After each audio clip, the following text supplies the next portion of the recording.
Hello, everybody. I'm Phil Brandt, President and CEO of AIM Employers Association, and welcome to This Week at Work. This Week at Work is the only show about the workplace that offers you front row seats and a microphone featuring experts in human resources and employment law to bring you practical, timely, and accurate insights so you can more effectively lead your organization. It's Thursday, December 7th, episode 259. Today, we explore a company's challenge with high turnover, delving into issues like abandonment and the struggle to understand why employees were leaving. The company, AIM member Liberty Steel and Wire. The catalyst, special guest Paige Arnold, senior HR business partner. Paige will share how utilizing a third-party team was crucial to get former employees to open up about their experiences, on their way to recognize that being skilled on the line doesn't automatically translate to effective leadership. And plus, we hear from our lawyer on the clock, and as always, we offer you a mic.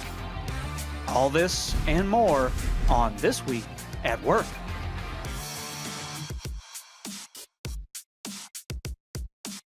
All right. Welcome back, everyone. We're happy to have you here. You know, Bert, I've been traveling the last few days. We just came from Peoria, Illinois, actually, where our guest Paige from Liberty Steel joins us from today. Paige, good morning. How are you today? Hi, Phil. I'm good. How are you doing? We're doing great. I'm happy to have you on the program. I know we've worked together for a long time, and you got a great story to tell. I can't wait to get to that. But before we do that, we got to let Bert have his say, or he kind of gets a little upset. He likes to go first. So, Paige, I have to go to Bert and cut him in. And then after that, we'll get to your amazing story. But I invite you to participate all you can here with Bert and I as we get this over with as quick as we can. But we had a great kickoff to our payroll tax program. That was our 37th annual program.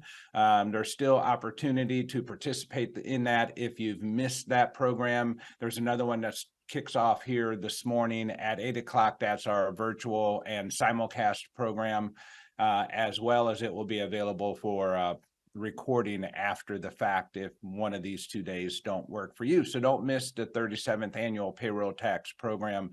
It's really one of our larger events that we do in beloved programs by our payroll people that need all the help they can get in these ever-changing times. Bert, how are you doing, buddy? I'm doing well. I'm glad to hear that the payroll tax program was a success and is a success, although just from my perspective, sitting around listening to payroll taxes, just gives me the shivers. I don't know.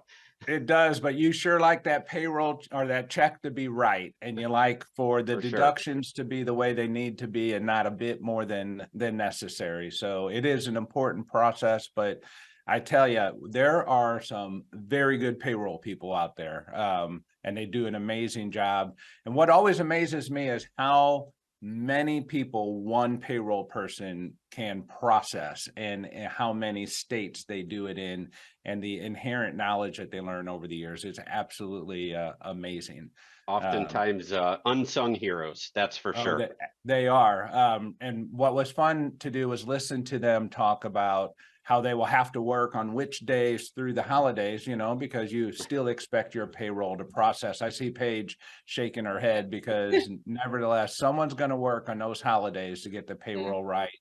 And very seldom does anyone walk in the door and say, thank you.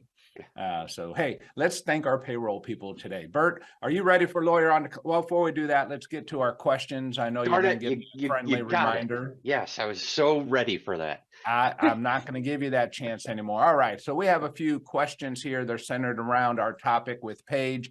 The first question is, how confident are you that you know the reasons why employees leave your organization?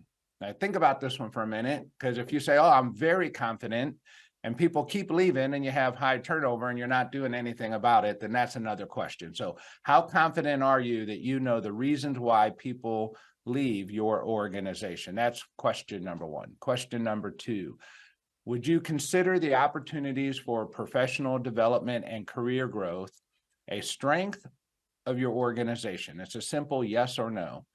Career growth is a strength, yes or no?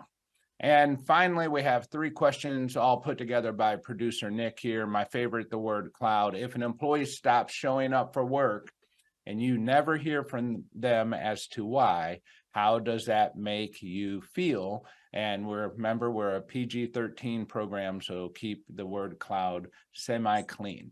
All right.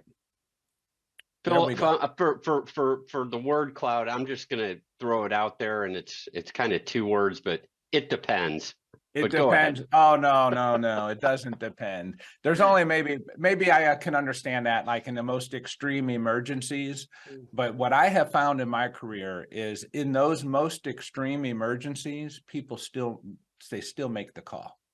Yeah, I no think call, so. no shows most of the time have nothing to do with extreme emergencies. Well, if they stop showing up for work though, and there's some of those folks that you're happy to not see again, sometimes that's a relief. That's why I say it depends. Could be. Yeah, it depends. I see the angle Right. you're taking. Thank yeah. you. All right. Right. Okay. Yeah. You're like, that is exactly who we didn't want to show up today. Exactly. Right. All right. Paige, she does not agree with you. She loves all the employees at Liberty Wire and Steel, and she's happy for them to show up every day.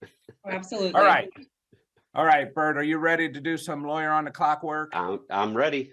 Okay, Nick, pull that lever, buddy. All right, it's time to look into what's trending in employment law. Lawyer, you're on the clock. So I'm going to spend most of my time today talking about one particular case that I've talked about several times on the program here. It's a very significant case in the realm of discrimination law in the United States. It's a case that was argued before the U.S. Supreme Court yesterday, and it's also a case that comes out of St. Louis City. And so I think it's got particular relevance to all of the folks on the program here. So yesterday, St. Louis is making the news again. Yep, St. Louis is making the news again, and employers are going to face a potentially a lot more discrimination claims if the justices rule in accordance with the way they seem to be leaning yesterday during oral argument. So in this particular case yesterday, the justices appeared ready to widen or expand the anti-discrimination protection for workers in the U.S. during oral arguments in a case of Muldrow versus the city of St. Louis. They argued that the St. Louis police sergeant's fight to revive her sex discrimination suit over an unwanted departmental transfer, it seems that the justices are going to rule in her favor. Again, we don't know for sure, but just from the questioning. The justices yesterday spent nearly 2 hours in oral argument, which is quite a long time for one case before the U.S. Supreme Court. And they weighed really how courts should determine whether discriminatory workplace decisions cross the line into a violation of Title VII of the Civil Rights Act. In this case, the plaintiff's attorneys argued that the police officer, Muldrow, that she was stuck in a new role with less prestige and fewer responsibilities and perks because she's a woman, and that move violated Title VII. Now, mind you, she did not suffer any sort of wage decrease, but she really only suffered and I say only, but she suffered being stuck in a different role with less prestige. That's interesting. Less prestige. Yes. Yeah. And so the Eighth Circuit had found that the police officer's situation did not trigger the law's protections because her transfer did not surpass the standard in the Eighth Circuit of suffering a materially significant disadvantage. So that is a circuit-created standard. There are several circuits in the United States that honor that standard, but on the flip side, there are several circuits that don't have that standard. And so what some of the justices, kind of in a surprise alignment, you had Justice Gorsuch and Justice Kavanaugh and Justice Brown Jackson. They seemed of a mind to do away with that kind of additional harm requirement. And in particular, you had you had Justice Gorsuch saying that, quote, we've also kind of indicated in our cases that when you treat someone worse than another person because of race or sex, that's kind of the end of it. And there isn't a further inquiry into how badly you treated somebody worse.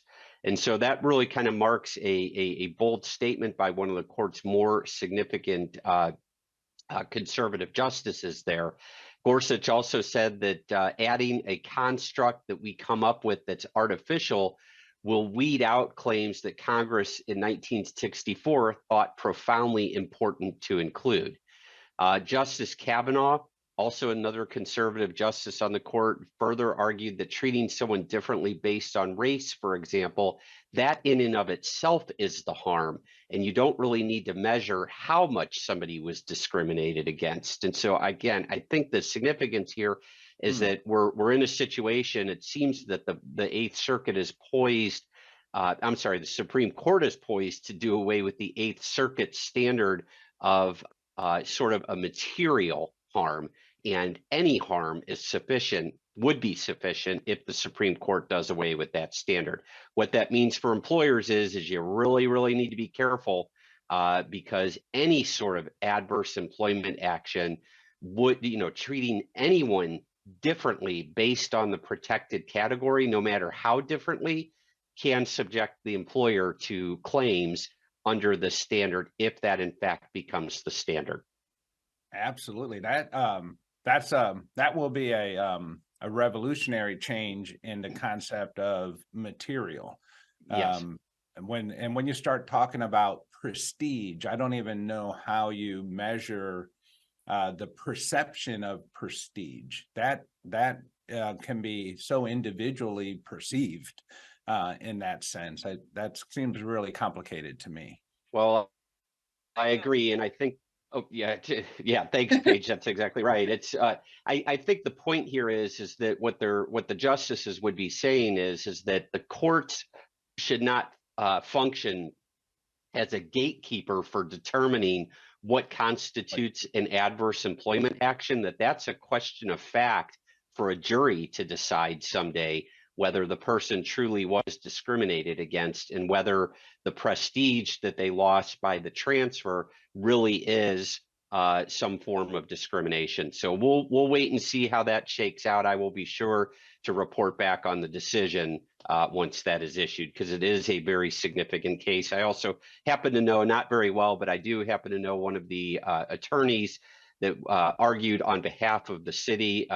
She's in the City of St. Louis City Councilor's office, Shania Hamilton, and so it'll be interesting to see how that case shakes out. It would be great when it's all said and done to have her join the program. I will maybe ask her, but my guess is we'll see what shakes out. Let me see how that shapes up, Phil. Well, you can tell her she can join, or we're going to talk about her, one of the two. But Bert, any idea what was this person's role? What was the job? I'm aware of that. So she had a job where she was a plainclothes officer in a prestigious investigative unit, and she was transferred to a position where she was in a uniformed role, in more of a beat cop, somebody who was actually on patrol, and she also, because of that, lost her. She was no longer able to wear plain clothes on assignment, and she had to get rid of her FBI credentials, turn in her FBI issued vehicle, and forego a regular Monday through Friday schedule for a rotating schedule with few weekends off. And so those were the decisions that departmental transfer led to.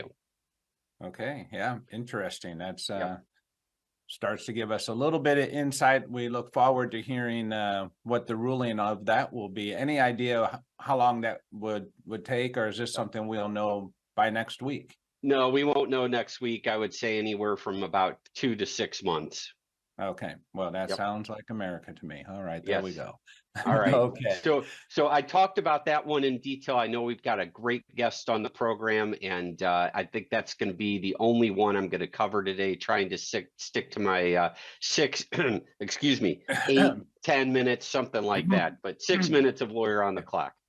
You know, Bert, we're always happy to get a little extra time from you. And I think that's maybe the lesson for our listeners is if that's how you run your book of business there at Ogletree, I think the phone's going to start ringing for you. We'll take those 6 minutes any day.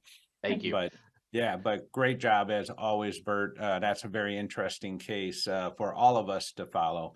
All right, Paige, let's get to you and talk about what you are doing at Liberty Wire and Steel. So for all of our listeners today, we have Paige Arnold with us. Paige is the Senior Human Resource Generalist at Liberty Wire and Steel. I've gotten to know Paige over the years. She does a fantastic job, and she has a wonderful story as they are on their journey. They're not complete yet, and she'll be the first to tell you that. But after hearing some of the successes that they're experiencing, we thought, hey, this is something we want to bring forward to our membership base because many of our members have the very same problem that you have. It's not unique to you, but you're taking a really full court press approach to solving the problem. And this will be a great sharing experience. So Paige, why don't we start out with tell us a little bit about yourself and Liberty Wire and Steel, and then we'll get right into some of the things that you're doing there. Absolutely. So I have been in the HR industry for about 5 years, a little over 5 years now. I started off actually in the nonprofit healthcare field. For my first 3 years, I was very attracted to the mission-rich organization. That was what I was looking for straight out of college. I wanted to really make an impact. And that's what I found at that nonprofit organization. After about 3 years, I saw there was an opening at Liberty Steel and Wire, and I absolutely put my foot in the door, and I've been here for a little over 2 years now. I absolutely love it. I have never been more challenged in my entire life than these past 2 years in manufacturing and, living through the COVID pandemic and the turnover issues and the development issues for our supervisors. And it has been one thing after another, but it has been the best challenge. I love challenges. It's a way to change for the better. And this has been one heck of a past 2 years. And I was originally attracted to the manufacturing industry because on the personal side of things, my dad has always worked in manufacturing since I was a kid. He's a machinist, and I never understood why dad came home so angry all the time, or why, dad was never in the basketball stands at my games, or, why his work always forced him to work the weekends when we couldn't see him. And I really wanted to delve deep into the manufacturing industry and get to see, why can't we make better work-life balance for these employees? I got to live on the employee family side. Now I want to make that impact here. So I was very excited to join. And Liberty has been so great. I've learned so much. We've been in the Peoria area now since 1889. It started off as a one man shop and his son. They were tired of breaking their backs, bending over. And so they decided to start the wire mill, and it kind of took off from there. But we're pretty interesting. We are on a large acreage, 1,500 square feet, but we have a ton of stuff going on here. So we have raw materials. We have a river located on our property where we get scrap from. We get scrap from barge, truck, and boat, and then we. And you have your union. Yes, and we have the union, which we actually have a really great relationship with, so that is also beneficial to us. Paige, which union do you have? We have the Illinois Steelworkers Association with us right now. I'm very glad to say we have a really great relationship. I know a lot of people can't say that, but we do, and they have been excellent. I'm trying to get our turnover switched around and being a team player with us. Yeah. And Paige, a little fact you may or may not know, but Liberty is one of the founding members organizations of AIM in the Peoria market and have been a member since the very beginning of AIM's existence. So we're really fond of Liberty for that reason, and I can't wait to get into your story. So let me set it up. Heavy steel, wire producing organization, dirty jobs. It's not Very the dirty. cleanest environment. It's manufacturing in its finest. unionized workforce. So it's very important to follow, the rules just the way they're laid out in the contract. It's got a strong brand in the Peoria market, an important player in the economy there. But if you said Liberty Wire and Steel, people know who you're talking about. You don't have to tell them, that place down along the river Right. at the edge of town there. They know exactly where it is and what they do. Mhm. And you had some challenges coming in new into the manufacturing industry, eyes wide open. And tell us what you saw and how you got to approaching the problems that you recognize there. Yeah, absolutely. So ever since really the COVID pandemic, there has been a large turnover issue at our Peoria plant. And a lot of it has stemmed from job abandonment termination. So we define this in our collective bargaining agreement as 3 work days of no communication with the employee, no call, no show, with 3 consecutive work days. And this is what was happening. A majority of our terminations were job abandonment. And our team did as best as they could to figure out why these employees were leaving, calling them, texting them, emailing. We would send letters to their home. I can't tell you the amount of people who had already had their phone disconnected or moved their address and their letter bounced back to us. And it was just impossible to get to the bottom of what is going on. Why are these people leaving? Is it a supervisor issue? Is it an onboarding issue? Is it training? Was it just lack of general interest in the position after they, were in there for a couple weeks or whatnot? So we wanted to really delve deep into why are these people leaving and what can we do about it? We have got to fix this issue. And so we had a lot of different initiatives that we started this past year. We had our supervisors, who are our frontline supervisors, on the floor 24/7 with the hourly workforce. We had them completely get out of their office, step onto the floor, and truly be there for the hourly workforce to help them as much as possible.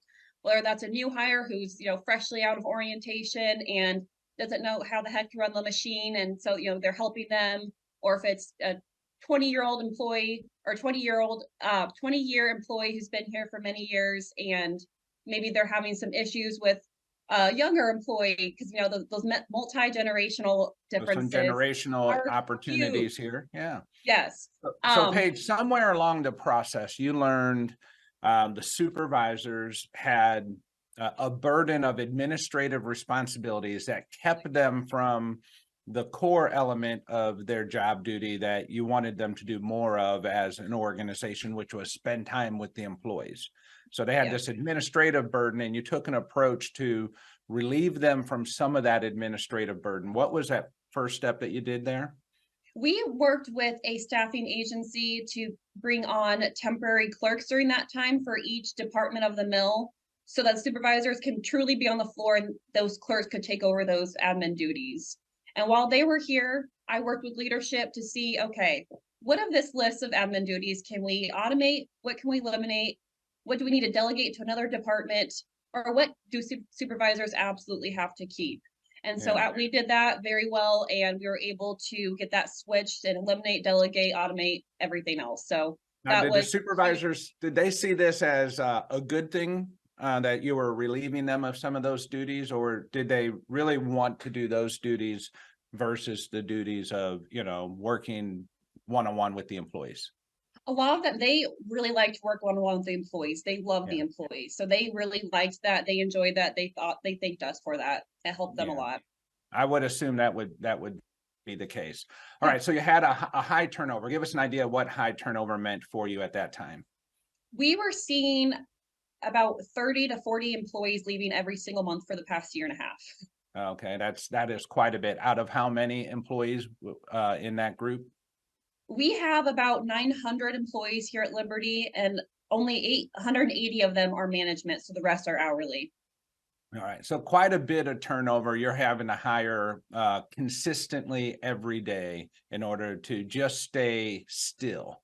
Yes. You have to bring on additional 30 to 40 employees every day, every month to stay standing still, not even to address the growth. All right, so Exactly. you hired some admin help, you got supervisors out on the floor, and the next thing you did was? We worked on quality of hire. So specifically during the COVID-19 pandemic, a lot of organizations started what we call walk-in Wednesdays or just open interviews, just try to get people through the door, try to get them interviewed, try to get them through the process. And we did that successfully for a couple years. However, we found that these candidates that were coming to walk-in Wednesdays or open interviews, they were not staying with us. They were turning over within the first couple weeks to the first 3 months. And Okay. so we got rid of walk-in Wednesdays completely, and candidates are more than welcome to still come in and fill out applications, talk to us, ask questions. We're available for that. But we got rid of that, and that was huge for us. We got the union involved more in the interview process, so we really appreciate their input, their guidance on what they think will be success out there, and if who they want, and they really appreciated being involved too. So we involved them in the interview process as well.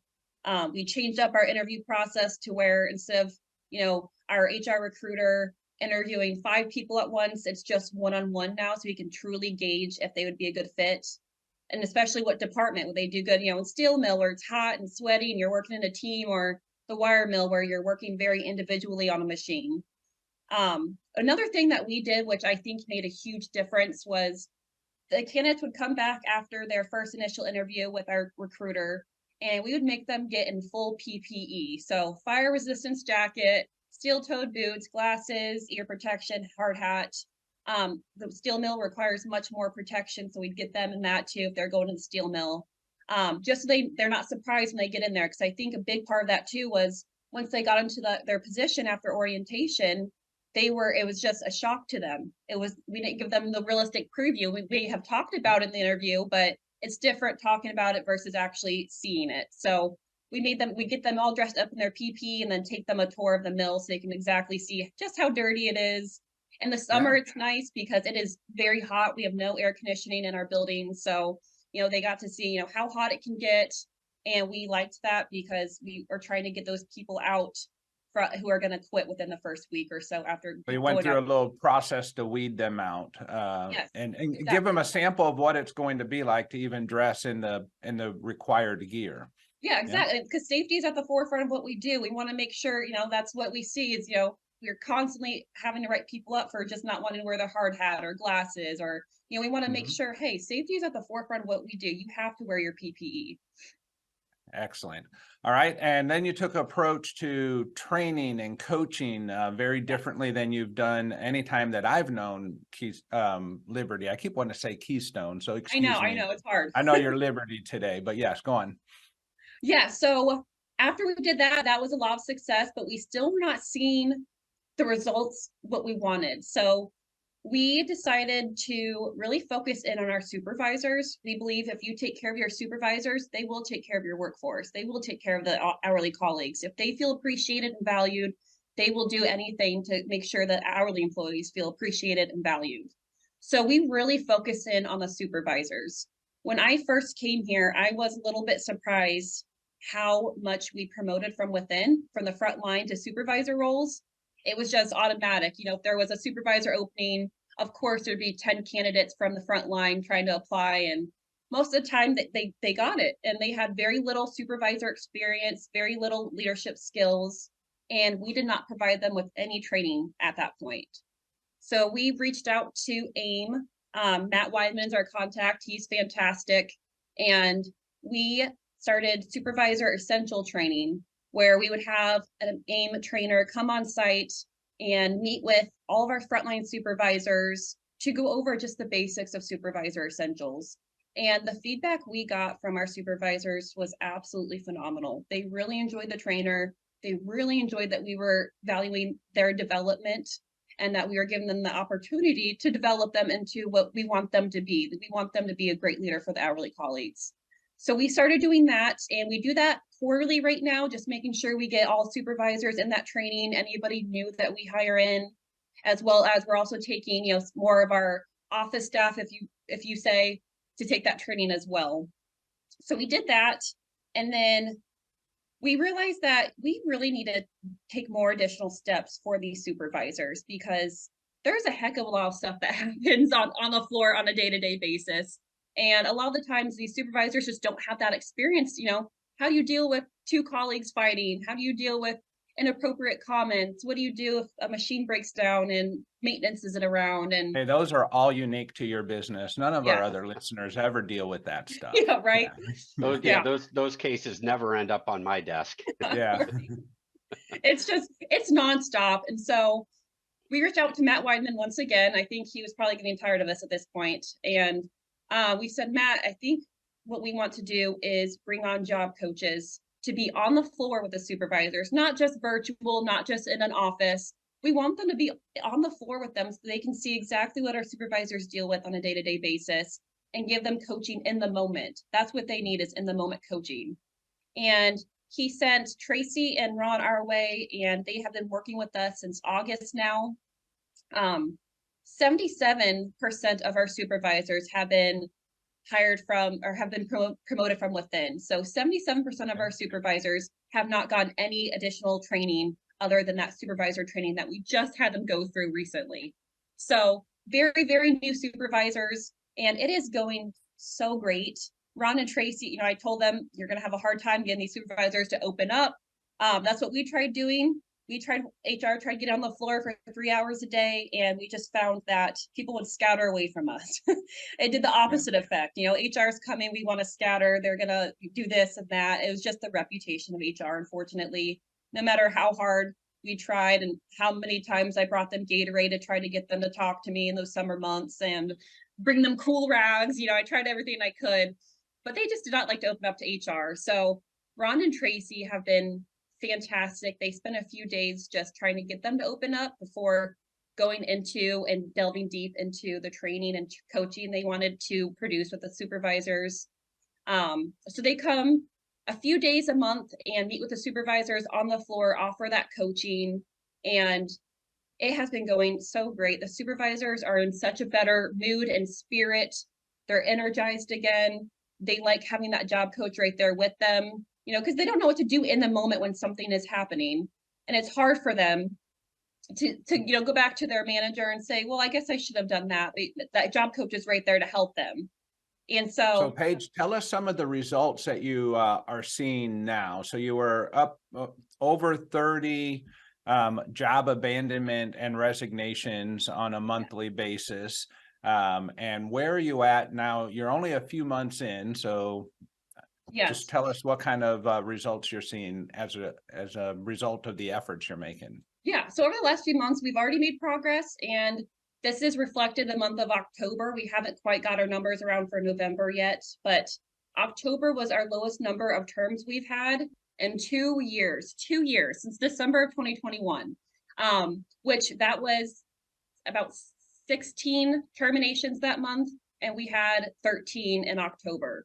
So Wow. After December 2021, it skyrocketed from 20, 28, 30, 42, 40, it just kept getting worse and worse. And we started finally seeing that progress. And I think, that's all of our focus efforts on improving quality of hire, coupled with the personalized on the job coaching that has resulted in a significant number of our reduced terms. And it has been so great to finally see this progress. Paige, I can only tell you, for someone that has 5 years of experience, 5 or 6 years in HR, as you mentioned, coming into manufacturing, a unionized, heavy steel business. You're in the heart and soul of manufacturing and the type of industry you're in. To come in and make the type of impact that you're making, I'm so impressed with you, and I know your career is this is going to be one of those career defining moments for you that you're going to be able to lean on. And you're going to learn a lot, right? You're going to learn what you could have done better. You're going to learn the things that worked absolutely perfect for you. But let's recap it for everyone that's listening. First thing you did is you took a look at your hiring process and you changed your hiring process. You gave employees not just a look around the workplace, but you made them suit up in the work gear that they were going to have to wear, knowing that that's a burden and something that people don't like, and it helps improve your safety and morale and those types of issues as well. You involved your workforce through the union as well as part of the interviewing process. I do not want to discount the importance of involving the right people in those processes. And then you started training your supervisors, and you capped it with coaching. I mean, that is a comprehensive approach, and you're seeing your results improve every single month ever since. That is fantastic. We are up against the clock here, Paige, again, but I'm very proud of you. I'm going to post the results from our poll online for people to see. You can leave some comments if you like there for Paige. Dave Forsey, I see your comments, and I know you're trying to make fun of Bert and his political position, but I just want to remind you, Bert represents the employer. So he takes the position that he does because he represents the employer every single day, and he does it really well. So please leave my friend Bert alone, Dave. Quit picking on him. Other than that, Phil, you're going to leave people begging out there. What Dave said was, I can see you guys, plural, shaking in your boots, a conservative Supreme Court thinking an employer might mistreat an employee. And then he says, love you, Dave. So nice try there, Phil. I do want to say one other thing. In addition to very well done, Paige, I think you've done an amazing job there. Today is National Pearl Harbor Remembrance Day, and I didn't want to let the program skip away without acknowledging that. Yeah, very good. Thank you for that remembrance, a day that will live in infamy. So well done. Thank you both very much, Paige, Bert, and producer Nick, and we will be back live next Thursday at 7:30 Central Time. See you then. Until then, go out and be good to somebody. Thank you once again for tuning in to This Week at Work. If you enjoy the show, please share it with your colleagues. Forward our invites. Share the link, aimea.org/thisweekatwork, or follow or subscribe wherever you get your news and entertainment, like LinkedIn, YouTube, Spotify, Apple Podcasts. We're everywhere you are. And you can be part of the show. Send your questions and comments anytime to info@thisweek.work. We'll see you next week, 7:30 a.m. Central Time, when we discuss what's happening this week at work.